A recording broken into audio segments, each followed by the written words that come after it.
Hello, and welcome to this week's Movie Math, where, of course, we do not want to troll Wonder Woman 1984's box office, but we don't want to make excuses for it either. We want to exist in that sweet spot I call the truth.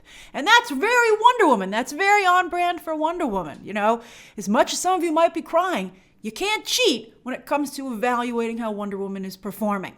Now, is Wonder Woman 1984 suffering from being released during a pandemic? Of course it is. Is that the film's only problem? Unfortunately, of course not. Yes, Hollywood continues to struggle, but I think that one thing that's clear is that they have not tried to release a really popular movie in theaters during the pandemic. They've protected, I think, their big crowd pleasers, and as a result, they haven't had a good test case. Even Tenet, people were like, meh. And Wonder Woman 1984 is a very divisive film, as we've been discussing. Soul doesn't count because it never was a theatrical play, but I think probably, interestingly, Soul probably has been the best received of the films that have been somehow gotten to us during this pandemic. The Croods, too, I think. The Croods, too. But The Croods is a different type of film. It's not one of those films that's going to generate conversation. And Soul hasn't really generated as much conversation as it might have had it been released in theaters. And I think you also have to take into account how long can you hold a movie before that itself damages the film. It's a very bad situation, which we all know.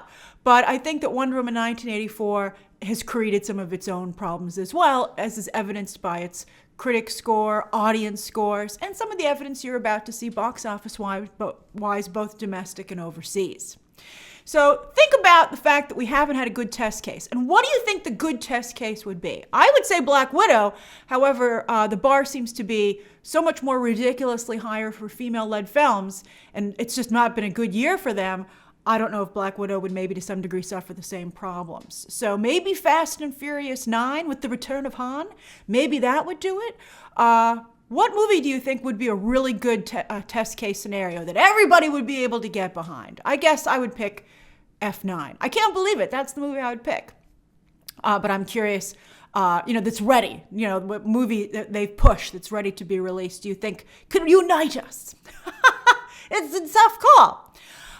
So anyway, Hollywood, while we think about that, Hollywood is thinking about how can they release a blockbuster during a pandemic. They haven't cracked it yet, although again, as I just said, they haven't had a proper test case.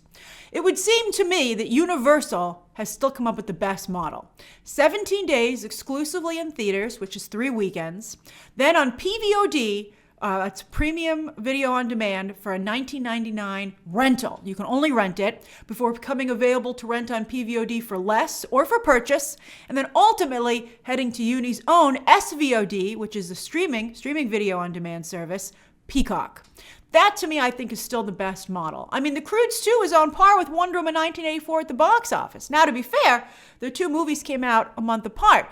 But this weekend, The Croods 2 not only went up at the domestic box office, but it's continuing to dominate simultaneously on PVOD. Technically you have to sign up for HBO Max because so few people have it. So there's kind of a price point there. But it's not, Warner Media would argue that you can't prove that someone signed up for, Wonder Woman 1984, which is what they're going to tell the producers on Wonder Woman 1984, which is why they don't owe them any of that, a percentage of that money. You could have signed up for all the exciting things that are on HBO Max right now. Hey, they just added Batman the Animated Series. But anyway, that's, an a la carte sale going on for The Croods 2, while it's also doing pretty good in theaters. So, it's even doing better than another Warner Brothers film, Tenet, which you can purchase for $20 instead of just rent. And The Croods 2 just totally rolled over that. Now, as for Warner Brothers' strategy of simultaneous releasing their movies in theaters and on HBO Max at no extra cost, technically, we still can't tell if that's a good plan because, again, they have a divisive movie as a test. We don't know what's going on with HBO Max subscriptions just yet. So we don't even know how much the subscription service has benefited from offering this. And it has a limited availability. It's only in the United States, while Hollywood, more than ever, is a global business. Now, Bloomberg reported that over Wonder Woman 1984's opening weekend, over the Christmas Day opening weekend, HBO Max got an estimated 554,000 new users And Bloomberg is basing that estimation on app downloads. So, take that with a grain of salt. Now, in comparison, Disney Plus got 2.3 million new subs during the same period, thanks to making Soul available. Now, of course, you have to remember that Disney Plus is available worldwide, while HBO Max, again, is only available in the United States. Also, Disney Plus only releases their global numbers. We have no idea how many domestic subs that they have either. Netflix, however, does offer a breakdown, and out of their 195 million worldwide subs, that's the number to beat, everybody, 73 million of those are in the United States. So Netflix is still way ahead of the competition. But they had a huge head start, like a decade or something, right? But anyway, HBO Max's last update in early December had their subs at 12.6 million. And so we won't know how Wonder Woman 1984 has benefited the streaming service until, how Warner Media's aggressive plans have worked out until we see how that number has grown as a result. Now, how will we find that out? AT&T could release a number early, and every week they wait to release a number, the more we're like, it can't be that great, or you would be releasing a number. But they have to give some update, hopefully. It would be very sketchy if they didn't during their own upcoming earnings call to investors, as many of you have pointed out to me, which is on January 27th. So hopefully we'll get some answers there. Although I have to say that Wonder Woman 1984 continues to look more and more like Warner Brothers' own version of Mulan, even down to having to wait on the earnings call for info and maybe not even really getting any. Because who knows how Mulan did? To this day, we really don't know. But we do know that it was quite an embarrassment for the company. I don't think I would go that far. I don't know. This Wonder Woman 1984 situation is really bad. Yeah, I think that the reaction online has been very bad.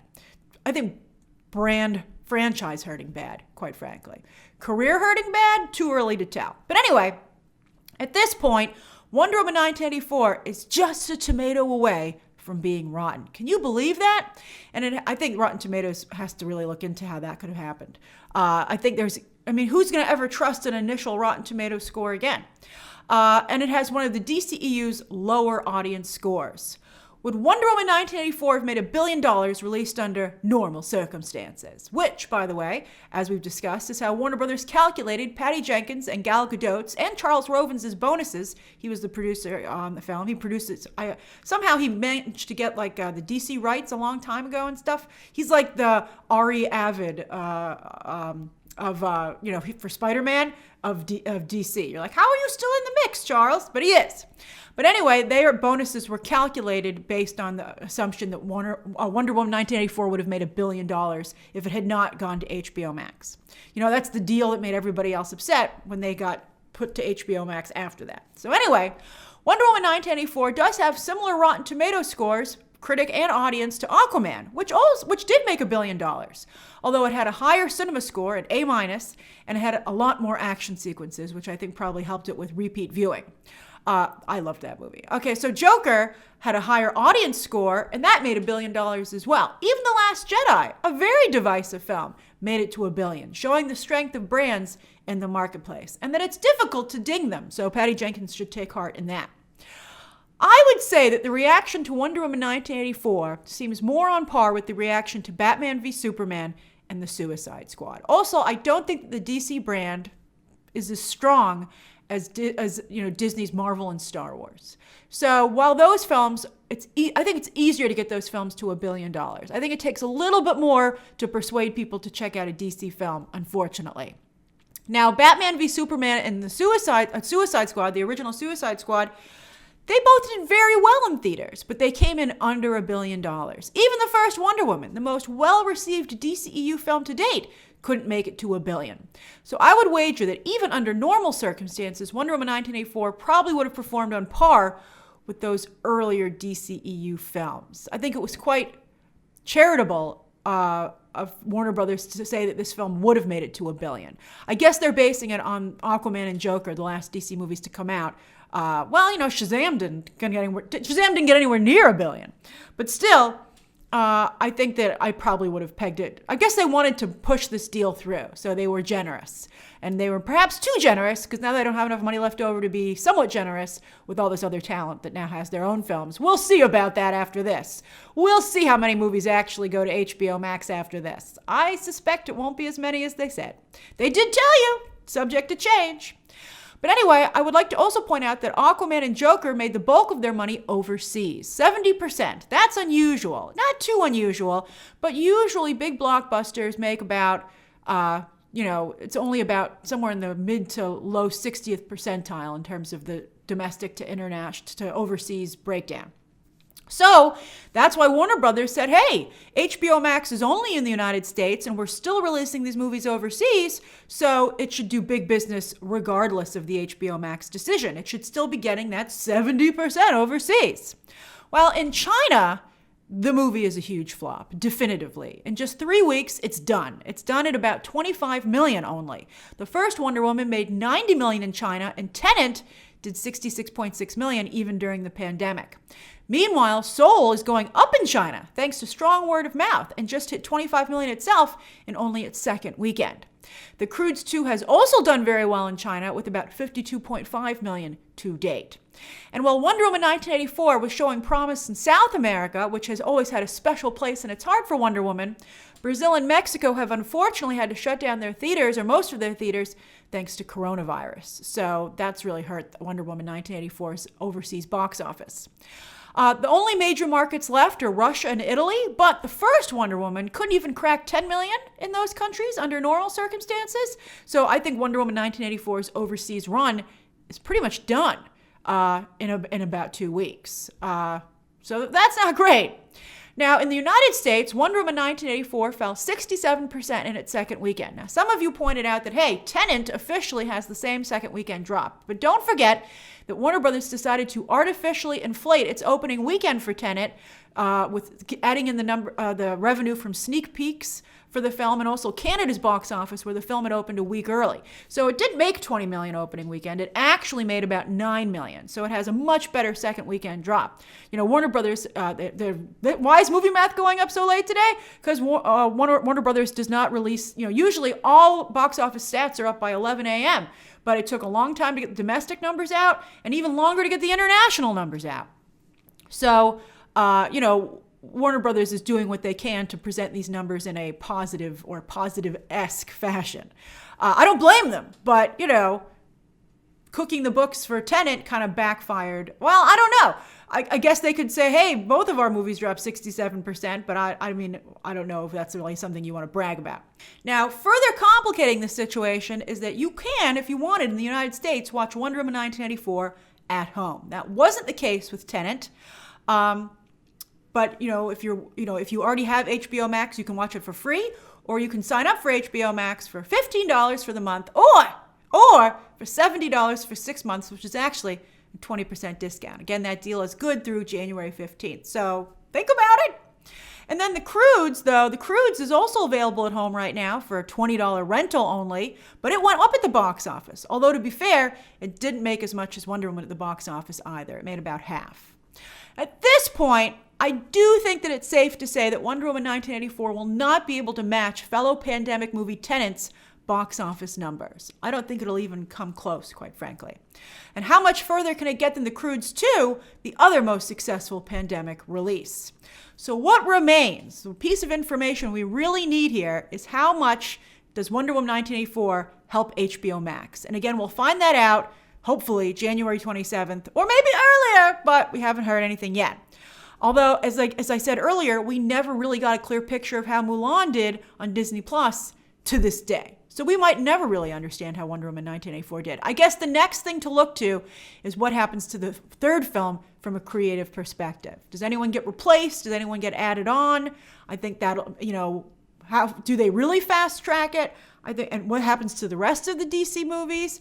What happens to Patty Jenkins' Amazon film that she wants to make? I think these are all important questions.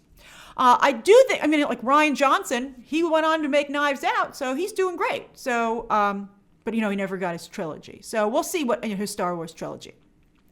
I do think that it is worth pointing out that by putting Wonder Woman 1984 on HBO Max, Warner Brothers has effectively destroyed repeat business theatrically, which is key to the success of blockbusters. I think that's undeniable. And this is evidence that companies like Legendary will use to keep Warner Brothers from releasing their films the same way. This is really I think that this performance is gonna really hurt, again, as I said, as many of the films as promised going this route. It's not good. As for what everyone is streaming, yes, that's right. There's other things to watch besides Soul and Wonder Woman 1984. And maybe that's also part of the problem. But some people waited. People who I've seen on social media, people who I know are big DC fans, wait over a week to watch Wonder Woman. I think that you also lose the urgency when you don't have a sole theatrical release. And that's also problematic. Have you watched Wonder Woman 1984 yet? And if not, what are you waiting for? And if you're overseas, probably for it to become somehow available for you to watch. All right, so anyway, as for what everyone's streaming, it looks about the same as last weekend on iTunes, minus the Christmas movies, but with a direct-to-video Chloe Grace Moretz action movie debuting in the top 10. Ooh, is she on her way to a comeback with this and Tom and Jerry? Which we'll see if it comes on HBO Max. Then on Netflix, Cobra Kai managed to quickly unseat Bridgerton. Netflix has too much amazing content. But both new series are at the top, doing very well for the streamer. And Netflix launched David Spade's After Party Talk Show, which follows in the footsteps of AMC and Amazon Prime Video with a show that it's like the after show. Here called The After Party. And this did very well. The first episode, focusing on Cobra Kai, debuted in the top 10. I don't think Netflix has had any of this kind of content do well on the service for a while. So, like this kind of weekly, more like traditional television content. So that's very exciting. The final season of Sabrina is also doing very well. Where was this popularity before it got canceled? Well, Death to 2020 from the Black Mirror creative team has proven to be a clever and popular idea. That's a pretty great title. As for what's coming out this week, Apple TV shows are actually coming to their second seasons. Hooray! And first up is Dickinson, which comes back this Friday. It's a great time to be Haley Steinfeld. And on Thursday, awards frontrunner Pieces of a Woman will debut on Netflix. Not too much this week. So that gives you some time to catch up on everything that you've missed. What's on your still to watch list?